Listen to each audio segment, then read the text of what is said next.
Hej, jeg er Søren, og I'm Søren, and I'm assistant at the gallery here with Sys. And thank you very much, Sys and Carla, for your participation in this work we are promoting here. This is the first time we're doing things like that here. And this is just the beginning. We have more surprises. I'll go a little further here because this from the past is explained quite a lot.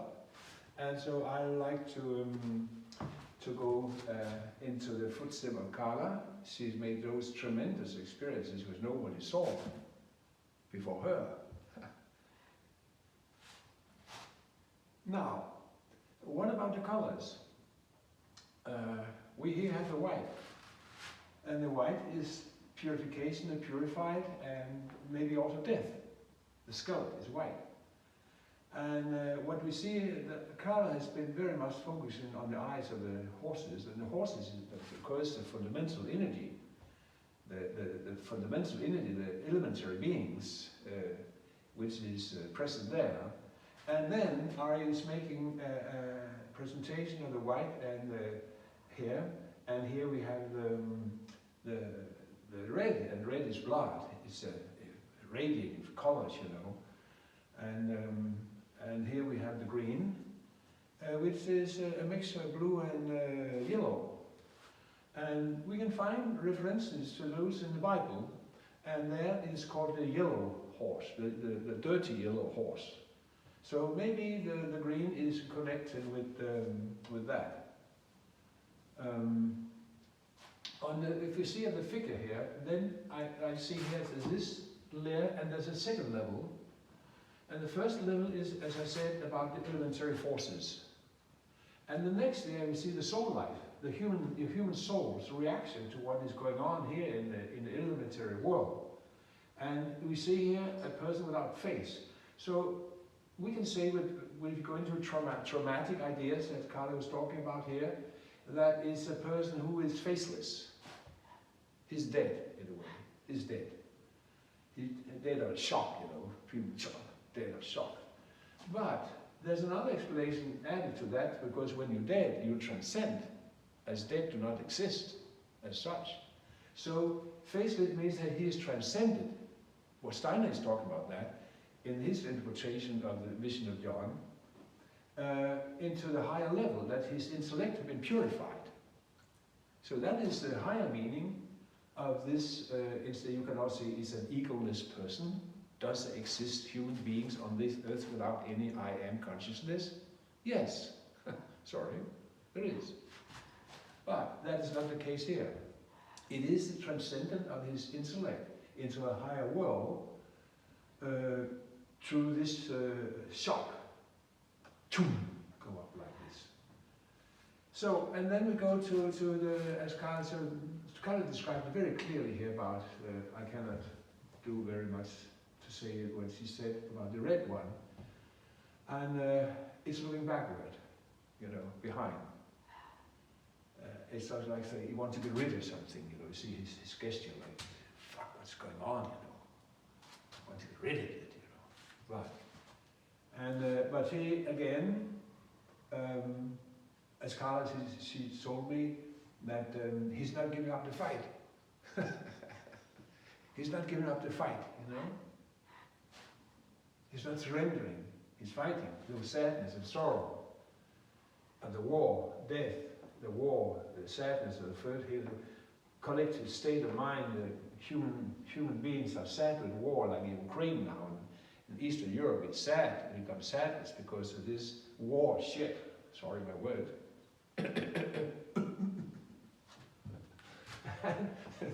And then that is it, in a way. When we go down to the green, we see a man. He's staring forward, straight forward. He's not looking backwards. He's straight into something. What he's looking into, some kind of an apathy into this. He's falling over the cliff, you know. Is he falling over the cliff? And his mouth is open, that his mouth is also open. And And so it's a green. Carla made it very clear that the green horse is looking backward, like no attachment, no arrangement. You see also even the mouth, I like the mouth. It's smiling in a way, but it's very reserved. It's a very controlled and reserved smile that horse has. And you see what it also, I'm joking about the dog not coming out of the nose. You know, when humans are getting scared about anything, they do like this, but animals do like, you see? So that is a different, they are like that. That is elementary forces. And he is connected to the green there, of course. And I don't know where he is, looking into the Apsi, falling. It's just like he's falling out of the window, you see, like that. Yeah. So, and I think Carla has done pretty much across what? Yeah, I would, yeah, so I'll not go too deep into that, but it's a kind of the blue. There's always discussion I don't know where they're discussing it, that the question about black and blue is sometimes perceived as the same. But here we have a human figure, or a figure I would say. You see here the arm, and the light is coming the shoulder, and you see the face, also with the light on the back of the head, and it's twisting around looking backward. Always looking back, you know, don't look back. It's when people are, head is kind of stuck like this, you know. And so that is some kind of shadow being, a shadow being. Maybe it's relating to, I don't know, but maybe also totally independent being, because we have the three horses, and we have the three human beings, and then we had a guest here, a ghost, a demon, a weakling, a shadow being, blue. Yeah, I think that what all I not want to say about, maybe I should say a little about this, about the horn. Woo! You know, it's a blowing a signal horn. And we have it in the Nordic mythology, Heimdall, who is blowing the horn when Ragnarok is coming down, Ragnarok. And that is, he's standing at the rainbow, and the rainbow is a bridge between Earth and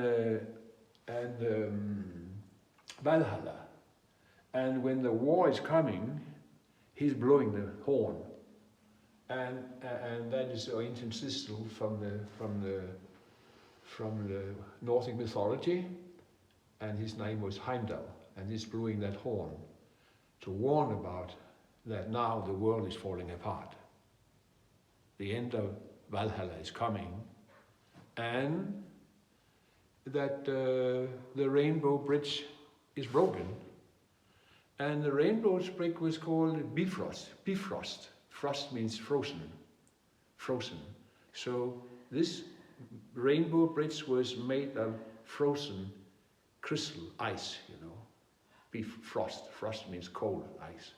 Frost is cold ice. So it's crystal, they couldn't walk. That was why the heroes who survived the battle was the one who was taken into Valhalla. But while now we're talking about the horn, I have to say something of more Nordic mythology, because that is important now in our time, because the time is changing now.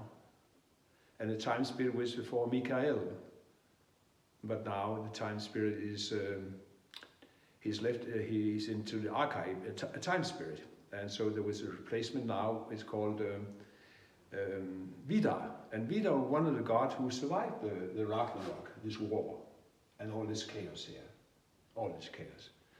And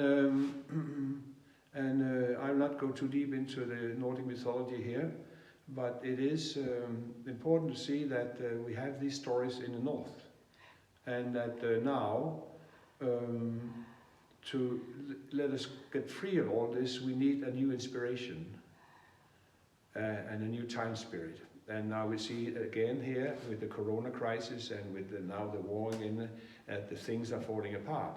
But my message, the positive thing I think, is that we must always understand that the negative forces, the evil, so-called evil, is self-destructive, is falling apart. It's actually, you actually feel sorry, because what is this negative forces but unhappy elementary beings who can only be redeemed by love. Thank you. Thank you. Tak, Søren.